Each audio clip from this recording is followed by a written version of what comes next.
আসসালামু আলাইকুম, কেমন আছেন সবাই? আশা করি সবাই ভালো আছেন। তো আজকে আমি দেখাবো কিভাবে রাঁধুনি জর্দা মিক্স দিয়ে জর্দা বানাবো। তো এখানে আমি প্রথমে প্যানে পানি গরম করে সেটার মধ্যে যে চালটা ছিল সেটা আমি ঢেলে দিব। এখানে মূলত দুইটা প্যাকেট থাকে, একটা হচ্ছে জর্দার চাউল আর আরেকটা হচ্ছে চিনি, কাজু বাদাম, কিশমিশ যে মিক্সটা সেটা। তো এখানে আমি জর্দার চালটা সেদ্ধ হতে দিব। তো আজকে আমি এটা মালাই জর্দা বানাবো। তো এখানে আমি চালটা সেদ্ধ হতে দিয়েছি, চালটা সেদ্ধ হচ্ছে। তো এবার হচ্ছে চালটা আমি 80% সেদ্ধ করে নিব। দেখতেই পাচ্ছেন চালটা আমার প্রায় সেদ্ধ হয়ে এসেছে। এখানে চালটা ফুল সেদ্ধ করব না, এখানে আমি 80% মতো সেদ্ধ করে নিব।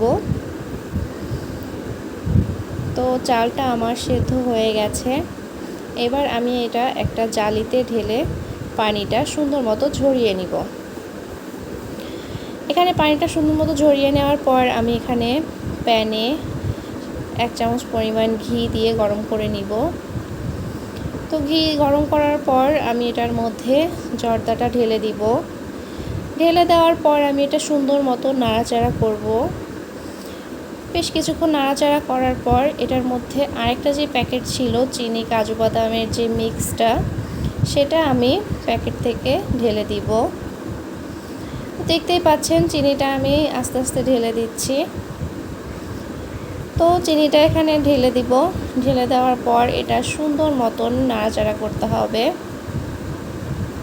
সুন্দর মতন চালটা উল্টাপাল্টা করে নাড়াচাড়া করতে হবে।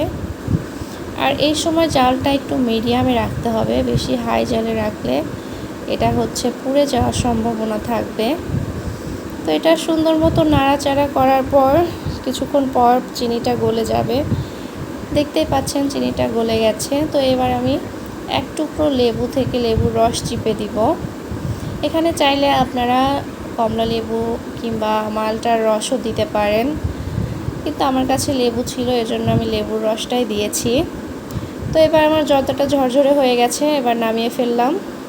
এবার আমি মালাই বানাবো। মালাই বানানোর জন্য এখানে আমি প্যানে গরুর দুধ নিয়েছি আর তার মধ্যে 2 টেবিল চামচ কনডেন্স মিল্ক দিয়ে দিব। তো দুধটা দিয়ে দেওয়ার পর কনডেন্স মিল্কটা আমি সুন্দর মতন দুধের সাথে একটু মিশিয়ে নিব। মিশিয়ে নিচ্ছি দুধটা আমি।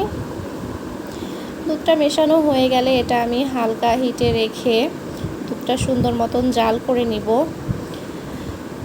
জাল করে দুধটা একেবারেই ঘন করে ফেলবো।